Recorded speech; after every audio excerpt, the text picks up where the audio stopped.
Pomaže Bogu, braće i sestre, i dobrodošli u jednom novom YouTube video.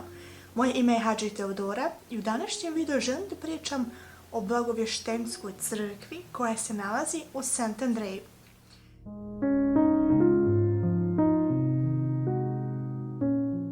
Sant Andrej, to je maleni gradić koji se nalazi iznad Budimpešte, otprilike oko 20 km.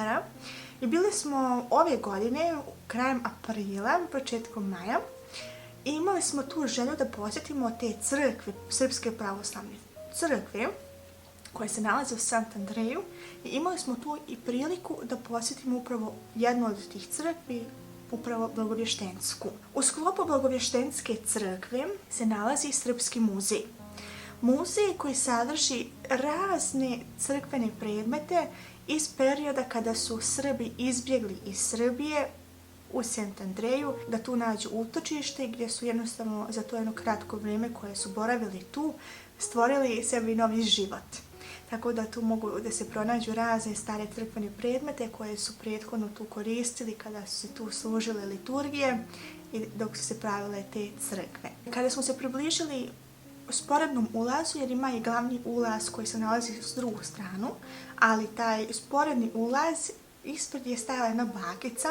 Mi smo mislili da ona zna srpski, ali je bila Mađarica, ali je skontala šta smo htjeli od nje, jer smo htjeli upravo da uđemo u Srpski muzej. Prethodno smo pokušavali da uđemo u crkvu, ali su crkvena vrata bila zaključana.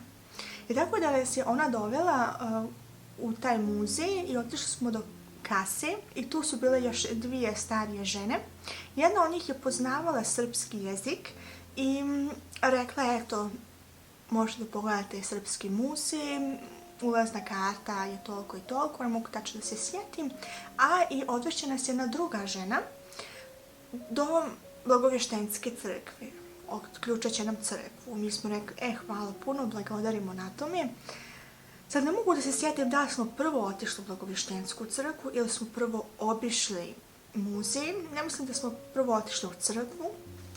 Tu smo vidjeli taj glavni ulaz u muzej i odmah pored su isporedna vrata crkve gdje nam je ona otvorila, gdje smo imali priliku da vidimo crkvu iznutra. Naravno, kao i svaka druga crkva u tim krajevima, i ova crkva je sagrađena u baroknom stilu. Vidi se taj visoki barokni ikonostas koji je fino izrezbaren, vide se stare ikone, pogotovo iz 18. 19. vijeka. Vidi se jednostavno taj tipični stil iz tog doba. Imali smo mogućnost da upalimo tu i svijeću i skoro iza su bile postavljene kao dvije vitrine gdje su i tu izložene neke stare predmete crkvene, što je bilo veoma zanimljivo vidjeti kako je to prije izgledalo. I iako ta bakica nije znala srpski, znala smo se ipak sporazumjeti i bilo je zaista fino biti u njenom prisustvu. Tako da nas je ona i kasnije vratila opet do Srpskog muzeja i tu smo onda mogli da polako sve obiđemo.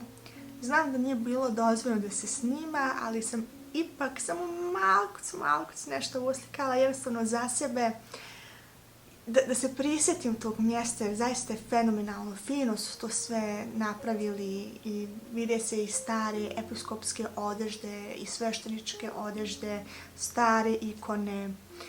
I zaista odvedete nazad u to vrijeme i meni se mnogo dopao taj muzej. Nažalost, nije mnogo posjećen, ali moram da priznam da je u to doba kada sam ja bila, kada sam gledala na Google Maps, pisalo je da je taj crkveni muzej za duže vrijeme zatvoren, što nije bila istina, tako da sam zahtijevala od Google da on to koriguju, da je zaista muzej i otvoren, da je i neki drugi i strani posjetioci vide, muzej jeste otvoren, on nije zatvoren, naravno treba se gledati što se tiče vremena kad je otvoren, ali nije zaključan, to je najbitnije. Tako da nakon par dana sam dobila obavještenje od Google da su oni to promijenili i da sad piše da je otvoren muzej, što je zaista od mnogo velikog značaja.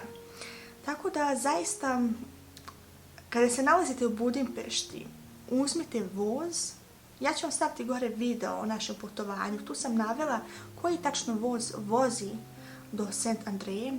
Karte zaista nisu skupe, nije ni toliko komplikovano nabaviti te karte. Stavit ću vam gore sve i otiđite tamo, obiđite te crkve, i Beogradska crkva, ona je također otvorena, čini se samo petkom i subotom, Blagovještenska isto samo par dana u sedmici otvorena, ali gledajte da dođete baš u taj period kada je ona otvorena, jer se vrijedi posjetiti i vrijedi jednostavno vidjeti gdje su to naši preci preživjeli, gdje su izbjegli i šta su u tom vremenu jednostavno i stvorili sa svojim rukama i kako su se izdržavali, kako su se organizovali, kako je jednostavno taj život u Saint-André protekao za nas Srbe. Po mom mišljenju veoma značajno mjesto, istorijsko mjesto koje se jednostavno treba obići kada se već ima prilika da se odi u Budimpeštu. Mi se vidimo u sljedećem videu. S Bogom, amen.